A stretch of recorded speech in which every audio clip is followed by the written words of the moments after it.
What's up guys, JTM Off-Road here. Today's video, we're going to open up the Milwaukee M12 FUEL straight and right angle die grinders, see if they're going to tackle rust the way I want them to.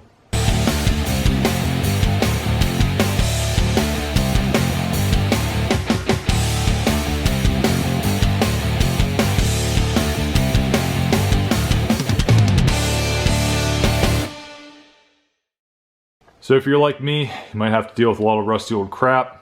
May not have a big air compressor. Hopefully this video is going to be for you.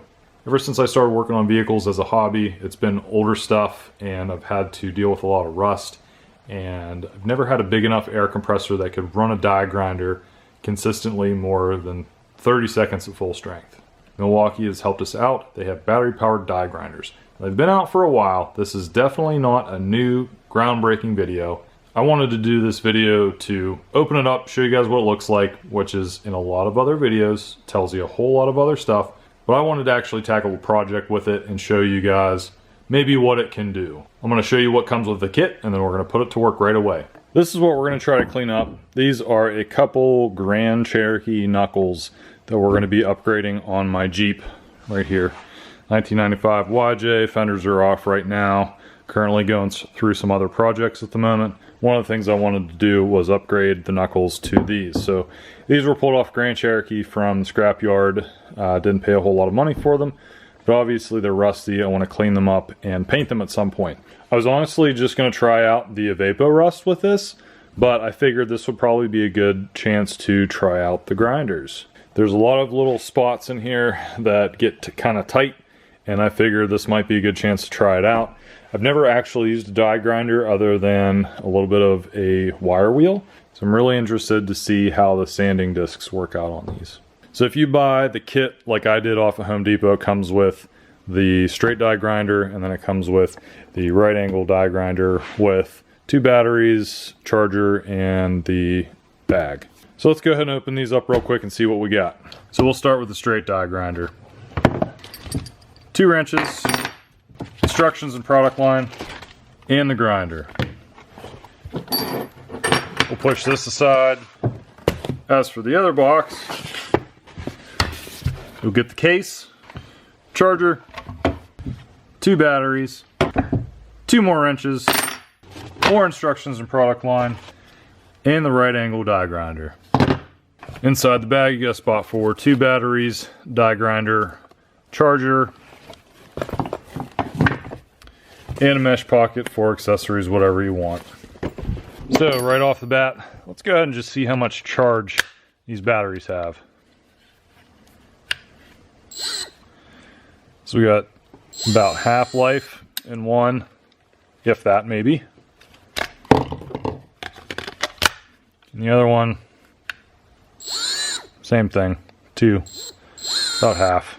So before we go any further, I'm going to throw these on the charger so I got full charge. Alright, well, we got the batteries at full charge now. There we go. I picked up some attachments at Harbor Freight just because I haven't had these laying around.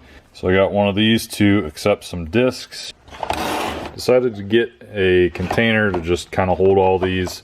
So I just picked up a few different assortments. I don't really have much, but I got some sanding discs and then various abrasives, different grits. So we're going to go ahead and try those out, see if we can't get this knuckle cleaned up.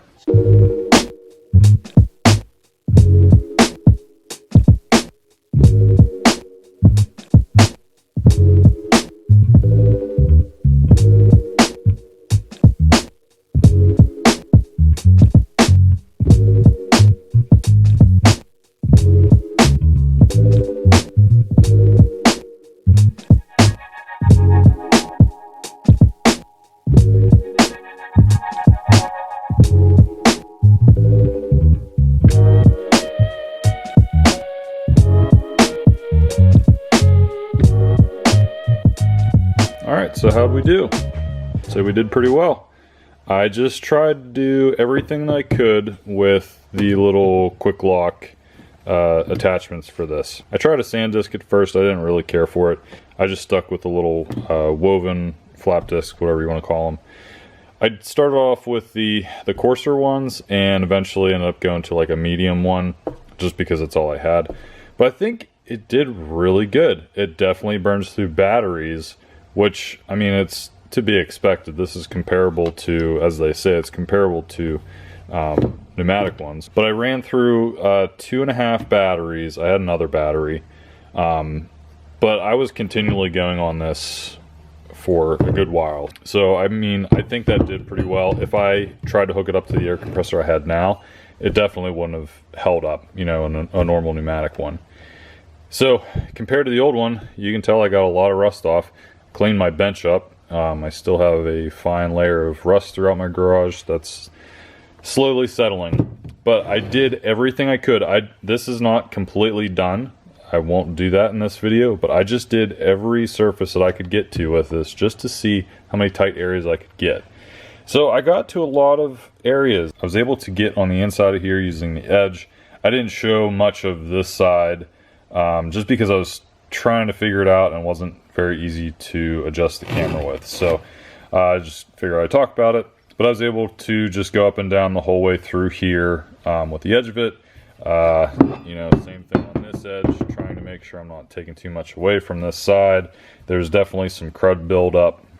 So I got, you know, most of that. There's some tight areas here that I can't get to with this. If you're a pro, maybe you'd be able to, know the ins and outs how to do that. I don't. This is pretty much my first run with a die grinder. You know, I pretty much got most of the rust off. I went ahead and wiped it down with a rag and some acetone just to kind of clean it up a little bit. But I mean, as you can see, there's just some tight little nooks and crannies that I couldn't get it. But overall, I'm super excited about this. It works really well. I left it on the 2 setting the whole time, pretty much. I tried out 4 at the beginning, but I figured 2 would just be a nice middle of the run, hopefully last longer. But overall, I think it did really well. Didn't use the straight one. I don't really, it's not, I mean, I have plenty of space to use this one. This one feels good in the hand. This one's just a little more awkward. So, I mean, I can only assume it works just as good as this one. It's going to have its place. I didn't really plan on using this one very much.